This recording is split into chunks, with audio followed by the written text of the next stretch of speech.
Hi, my name is Rebekah Ruiz, and I am here with Valerie Spears, and we're going to be talking about some recent events that have been happening. So, as you know, France has suffered acts of terrorism with over 100 civilian deaths and more than 500 civilian injuries. So, social media has a huge effect on the way our society is receiving information, and many people are upset that the French are the only ones being noticed on social media when other countries are suffering acts of terrorism every day. What is your take on this?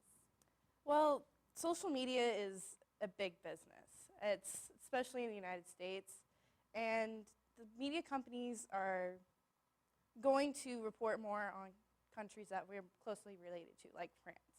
So when people are getting upset that these things are going on that in other countries, it's not exactly social media's fault because they have every opportunity to report on it themselves. You know, if they've got the information, why not do it? And the United States and the Western countries are just, we're close to France. It's like being brother and sister, almost. So we're not related in any way to a lot of these other African countries, even though they might have some impact on the United States. It's not as big of an impact as if France were to get attacked, or England, or a lot of our other allies. So you're going to see more social media impact and more social media conversations about something that's closely related to us. Just like if your mother or father got hit, got shot, you know, you would take more care and pay more attention to them than if your neighbor got shot or something. It's just who you naturally relate to, and that's just how humans work. That's just business. It's not anything we can really control.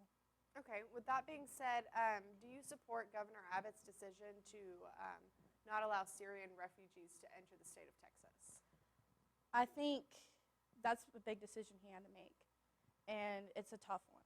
It's almost like playing God because you're having to decide who gets to live almost. Because if you're thinking about the Syrian refugees, that would be a great way for ISIS to get in, to pretend to be a Syrian refugee.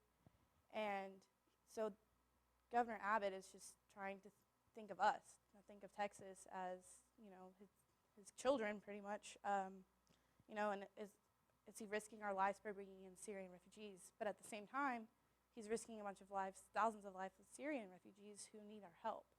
So it's a big decision, and I think the way he went about it probably wasn't the best because it kind of just came out, and, you know, that decision had to be made pretty quickly. But at the same time, there wasn't a lot of, he didn't try to get a lot of feedback from what Texas wanted, what the people wanted. And with social media nowadays, it should be pretty easy to get that feedback. But at the same time, he's also trying to think of our lives. So that decision it's very hard to make as a governor, I'm sure. And I'm glad I don't have to make it, but I would rather, and this might sound bad, but I would rather us be protected than them be protected, just because I don't want my family and my safety to get risked by ISIS coming in. And like I said, that's the easiest way for them to come in. Oh, I'm a poor Syrian refugee, help me. And then they, you know, shoot masses of us. And, you know, they're already threatening us and threatening everything else. Why we need to protect ourselves. Agreed. With that being said, do you support France's decision to drop bombs in Syria? Do you think the United States should get involved, especially after Vladimir Putin came out and stated that Russia is ready and will take action against ISIS? Well, first of all, yes, France has every right to bomb them. They just shot several of their civilians, innocent people. They didn't even attack, like, a government. They were just attacking innocent people. So yes, they have every right to bomb them. And should the United States get involved? The United States is already involved. They need to get more involved. This government has been so reactive on everything. It's going to be